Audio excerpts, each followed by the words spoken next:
Hi, I'm Oscarito, and this is Wednesday, Season 2, Part 1. The gothic schoolgirl Wednesday returns to Nevermore, where mysterious disappearances once again draw her into dark events. Her visions grow more disturbing, trust begins to fade, and the true enemy turns out to be closer than she ever could have imagined.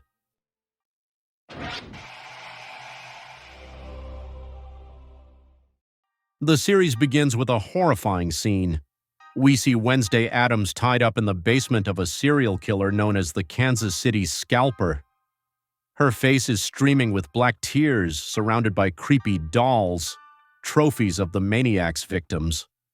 But this is only the climax of the story. Going back 6 weeks, we learn that Wednesday had been studying her psychic abilities using Goody's spellbook. This serial killer case had captivated her since childhood. It was an unsolved case that gave her no peace. With Thing's help, who stole evidence from the police station, Wednesday gets a vision and sees the killer's face. After a thrilling scene at Newark Airport where Wednesday has to surrender a massive arsenal of weapons and SPF 50+ sunscreen, she sets out to hunt the killer. When the Kansas City Scalper touches Wednesday, she has another vision, and black tears begin streaming down her face. At this moment, she allows herself to be captured. The maniac ties her up and places her among his collection of creepy dolls, not suspecting the trap that awaits him. In the final scene of this prologue, Thing bursts out of one of the dolls and attacks the maniac, while Wednesday, with her characteristic cruelty, repays him in kind. She scalps him. Morticia informs her daughter that it's time to return to Nevermore Academy. Interestingly, younger brother Pugsley will also be attending the academy this year, having developed the ability to control electricity, the result of years of sticking his fingers in electrical outlets. On the way to the academy, the Addams family witnesses a mysterious incident. A man named Carl Bradbury is watching a couple in love in the forest when he's suddenly attacked by a flock of ravens. One of the birds is particularly ghastly. It's missing half its feathers and has one cloudy eye. Carl calls someone and reports that he's been had, but the evidence is safe. Wednesday becomes a real celebrity at the academy. Everyone wants autographs and selfies with the girl who saved the school. New student Agnes DeMille adores Wednesday. The new principal, Barry Dort, wants to make her the student of honor at the Founders' Pyre ceremony. Wednesday would rather pluck out her fingernails one by one than participate in this. In the dormitory, there's a reunion with Enid, who has now changed dramatically and has even lost interest in Ajax. While Enid has ambitious plans to join the secret society, the Nightshades. Pugsley moves in with Eugene, who has clearly lost several pounds. Apparently, the stress from last year's adventures did him some good. Their friendship develops slowly, especially after Pugsley views Eugene's insects as potential midnight snacks. A troubling element emerges. Wednesday has a stalker. An arrow flies into the room with a Polaroid photo of Wednesday and Principal Dort with a threatening greeting. We learn what happened to Xavier. After false murder accusations, he's now studying at Reichenbach Academy in Switzerland. Morticia is invited to chair the fundraising gala committee, while Principal Dort wants to restore Nevermore's glory by putting OUTCAST's abilities on display rather than hiding them from ordinary people. Carl Bradbury is found dead, and new Sheriff Santiago leads the investigation. Wednesday encounters Galpin in the forest, who tells her he was working with Carl on the case that cost him his life. Galpin still grieves over Thornhill turning his son Tyler into a monster, but Wednesday cruelly reminds him that Tyler was always a monster. Ajax tells the newcomers, including Pugsley, a terrifying story about the man with the clockwork heart, a wonderful animated sequence in Tim Burton's style, reminiscent of Edgar Allan Poe's The Telltale Heart. The man is buried near the skull tree, and sometimes you can hear his clockwork heart ticking beneath the ground. At the Founders' Pyre ceremony, Wednesday's stalker steals her novel manuscript and threatens to burn it. Wednesday has to climb into the fire pyre itself to find her book. Principal Dort presents a painting of Nevermore's heroes, Wednesday, Enid, Bianca, and Eugene, but Wednesday is horrified that she's smiling in the painting. In her speech, she reminds everyone of her true nature. She's not a leader and only looks out for herself. In the end, she burns the painting. Meanwhile, Pugsley ventures to the skull tree and accidentally revives the man with the clockwork heart with his electrical abilities. Finally, he has a friend. The most dramatic scene of the episode occurs at the end. When Enid touches Wednesday's hand, she has a horrifying vision. With black tears on her face, she sees a flock of ravens in a dark cemetery. One raven sits on a headstone with a white rose in its beak. This is Enid's grave. Enid's voice echoes in Wednesday's ears, blaming her for her death. In the vision, a bloodied Enid strangles Wednesday, who writhes on the ground outside the vision while the real Enid and Morticia gather around her with concern. She wakes up with dried black tears on her face.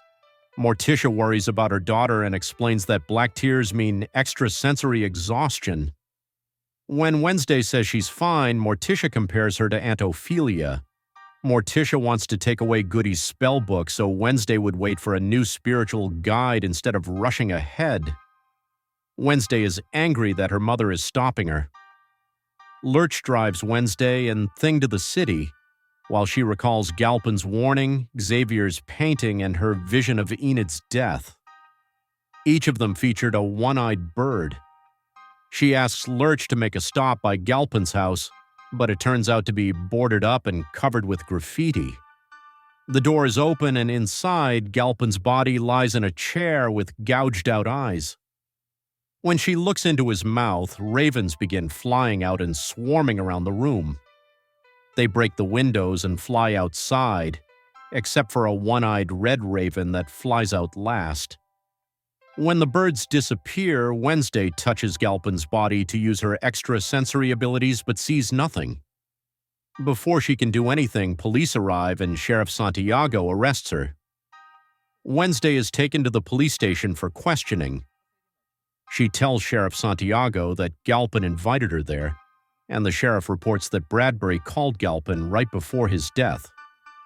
When the sheriff tried to call Galpin, he didn't answer, so they went to him, but the phone is missing. Wednesday explains that Galpin's son, Tyler, is a psychopath who hates his father and suggests he could have orchestrated this. However, Sheriff Santiago says Tyler is locked up in Willow Hill. Gomez appears and introduces himself as Wednesday's lawyer, taking her home. On the way home, Gomez wants to know what Wednesday was doing at Galpin's house.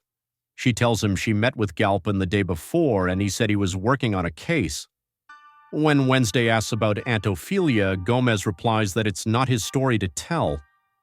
The next day, Eugene catches Pugsley coming out of the bee storage. Pugsley shows him inside and reveals that he has chained up the boy from Skull Tree. The boy has a hole in his skull and is missing his brain, but Pugsley controls him using electrokinesis. When the boy eats honey and vomits it up, Pugsley calls him Slurp. Wednesday tells Thing about her problems with her extrasensory abilities and her vision of Enid's death. When she enters the dormitory, she sees a trail of blood and Enid on the balcony with her throat cut. But Enid laughs. It's just jam, as today is prank day. Enid wants revenge for the fake eye that Wednesday left on her pillow. Wednesday realizes the eye is real and that a bird was supposed to bring it. Enid sees a message from Wednesday's stalker on the phone. When they call the number, Donovan Galpin's voicemail answers. Wednesday reports that Galpin was killed, so this must be his killer. Throughout Nevermore Academy, students participate in Prank Day. Ajax watches as Enid flirts with Bruno. Eugene releases tiger fleas on Bruno, and Ajax responds by releasing snakes that turn Pugsley and Eugene to stone. Wednesday approaches Principal Dort and Dr. Orloff and asks about someone who can control birds. Dr. Orloff tells her about avians. There haven't been such students for 10 years. At Rothwood Cottage, Bianca visits Morticia. They discuss the fundraising committee. Bianca shows Morticia a file and says Principal Dort wants a large donation from Morticia's mother. Morticia laughs and refuses to ask her mom. Meanwhile, Wednesday decides to go to Tyler to talk about his father. She steals Enid's driving consent form and poses as her to the instructor. When the instructor sees the Skull Tree Boy by the gates and gets distracted, Wednesday cuts the wires to his pedals and drives away. She arrives at Willow Hill and asks to see Tyler. Dr. Fairburn, the chief psychiatrist, leads her to the maximum security cell where Tyler is chained to the wall with a collar.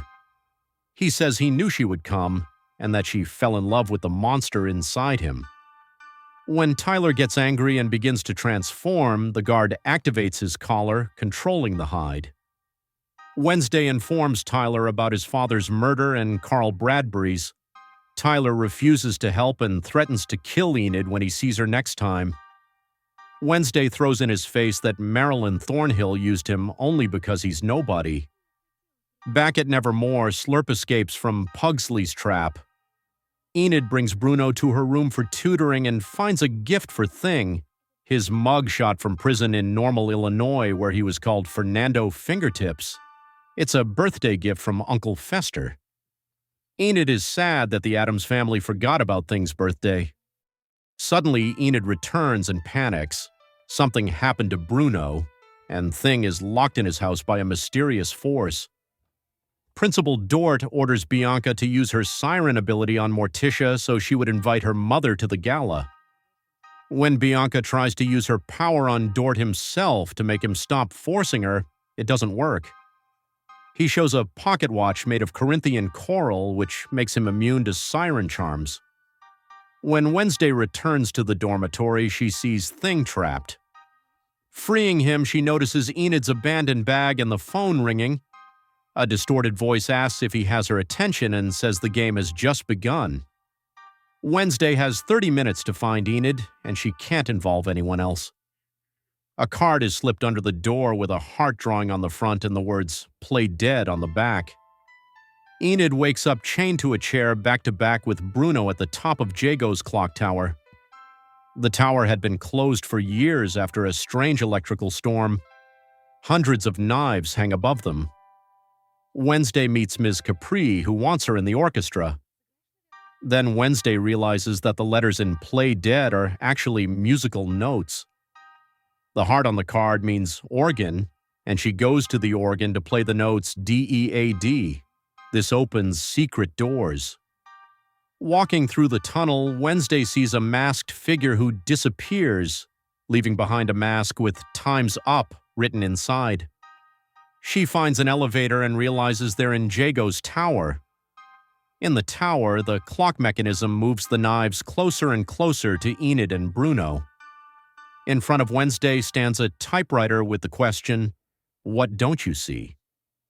Type the answer to free your friends. There are piles of books around, and Wednesday realizes she needs to find the missing book. The Invisible Man by H.G. Wells is missing, and she types the title. The mechanism stops just in time. Hands begin clapping and Agnes DeMille appears, the student who asked for an autograph. She congratulates on prank day and introduces herself as Wednesday's #1 fan. Agnes explains that she wanted Wednesday's attention and devised the game with help from other Da Vinci students, whom she blackmailed with compromising Snapchat photos. Wednesday asks why she killed Galpin and put the eye on Enid's pillow. Agnes says she didn't do that. She just wanted to be friends and returns Galpin's phone. At Rothwood Cottage, Bianca uses a siren song on Morticia so she would invite her mother to the gala for a large donation. Wednesday apologizes to Thing for the forgotten birthday and gives him an antique torture screw. Thing worries about Enid, and Wednesday agrees that she needs to restore her extrasensory abilities to help save her friend. Thing tells her that Morticia took Goody's spell book. Wednesday notices a red-eyed raven watching her from the balcony, after which it flies away. Meanwhile, Slurp wanders in the forest. The driving instructor drives down the road and leaves Principal Dort a voicemail about how Enid Sinclair stopped his desire to teach Nevermore students. He hits Slurp, but when he gets out to check, he's already gone. Slurp sneaks up from behind and eats the instructor. The third episode begins with Morticia experiencing the sudden impulse to call her mother and ask her to become the guest of honor at the Nevermore Gala. She also feels guilty for forgetting Thing's birthday. Meanwhile, Wednesday tries to steal Goody's spellbook but realizes her mother is one step ahead of her. In a desperate move, Wednesday tells Morticia about her vision of the one-eyed raven and Enid's possible death, explaining that she needs the book to restore her extrasensory abilities and stop the killer. But this only convinces Morticia that Wednesday isn't ready to get Goody's book back. She's willing to risk her daughter's resentment for the sake of her protection, just as Grandma Hester should have protected Wednesday's aunt Ophelia. Because of this, Wednesday is forced to investigate the old-fashioned way. At Galpin's funeral, only she, Sheriff Santiago, and Dr. Fairburn are present. The doctor tells Wednesday that Galpin once visited Tyler at Willow Hill, which led to the boy's mad rage and attempt to kill his father. With the help of Agnes's friend who can shapeshift and is another Wednesday fan, she unlocks Galpin's phone. A voice message reveals the location of a hidden cabin in the woods near where Nevermore students will set up camp. This camping trip is the central event of the episode. Initially, Wednesday doesn't want to go, but when she realizes she can use it as a pretext to continue her investigation, she changes her mind. Morticia, Gomez, and Lurch also come along, while Pugsley secretly brings Slurp, who seems to be healing and regenerating his brain after the encounter with the driving instructor. A significant part of the episode is occupied by a game of Capture the Flag between Nevermore students and Phoenix cadets led by Ron Kruger, who booked the camp for the same period as Dort. The winners get to stay at the camp, and naturally Wednesday leads the team to victory. But Kruger isn't one to easily accept defeat and plans to retake Camp Jericho that same night during the celebrations. For Wednesday, there are no celebrations, as she and Thing go to investigate Galpin's cabin. Behind the mirror, they find a pile of obituaries of former Willow Hill patients, including hints that someone named Lois might be the next victim. To move forward, Wednesday needs her abilities back, so she challenges Morticia to a blade duel to determine whether she gets Goody's spellbook back. The duel takes place while other events are also happening. Enid officially breaks up with Ajax, Kruger activates the early warning system set up by Pugsley to protect Slurp and gets his brain eaten, and Wednesday loses the duel. Slurp's existence becomes public knowledge, and Wednesday is completely at a loss about how to proceed. At least she knows about the connection to Willow Hill, where Marilyn has just been transferred as a patient. The mystery deepens and danger approaches Enid with each passing minute. The fourth episode begins with Wednesday peering through a mausoleum at the cemetery and unexpectedly meeting her grandmother Hester. She shows her grandmother the details of her latest mystery and the connection to her vision of Enid's death. When Hester opens Patricia Redcar's urn, they discover there are no human ashes inside. Suddenly, the one-eyed raven appears and steals Wednesday's evidence. She chases the bird and sees a mysterious figure in a black cloak fleeing on a motorcycle. Wednesday asks her grandmother to buy the cemetery to find out who sanctioned the cremations and faked the patients' deaths. Next, Wednesday turns to Uncle Fester for help to get into Willow Hill and find Lois. She learns that her Aunt Ophelia was imprisoned there, which Morticia never mentioned. Fester checks into the Apple Hollow Inn and quickly causes chaos to get himself sent to Willow Hill. The plan works perfectly. When Wednesday confronts her mother about Ophelia, she finally admits that Ophelia went too far with her abilities, getting black tears like Wednesday, but Grandma Hester sent Ophelia to Willow Hill despite Morticia's pleas. Hester gives Wednesday the deed to the cemetery, which elicits a rare Wednesday Addams smile, and informs her that Augustus Stonehurst signed the death certificates. Morticia and Hester argue over Ophelia and the gala, and Hester agrees to donate to the gala if Morticia gives Wednesday the book. Without hesitating for a second, Morticia throws Goody's book into the fireplace. She seems to instantly regret her action. Once at Willow Hill, Dr. Fairburn and Judy conduct a psychological evaluation of Uncle Fester, but he's a unique patient. He asks around for someone named Lois. He misreads a cafeteria worker's name tag as Lois, but her name is actually Louise. However, he still kisses her in the pantry. Wednesday learns through Agnes that Stonehurst has been locked up in Willow Hill. Although Wednesday works tirelessly to save her friend, Enid is jealous of the time Wednesday spends with Agnes, but Wednesday can't tell her the truth.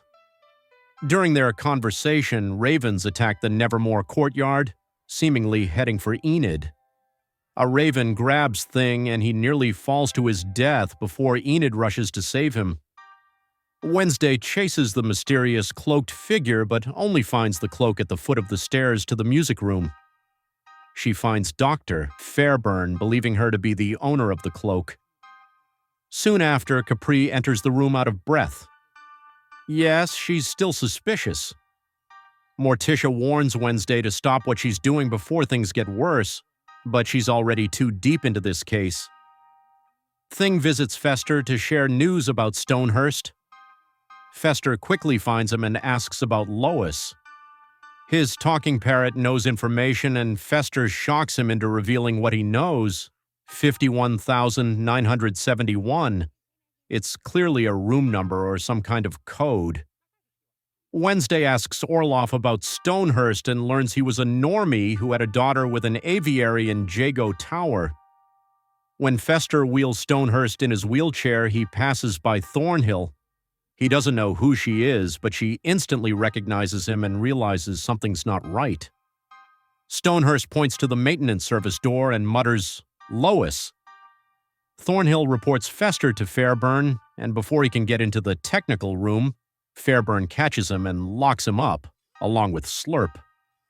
Wednesday comes up with a plan to sneak into Willow Hill through Capri's trunk, using help from Agnes and Enid.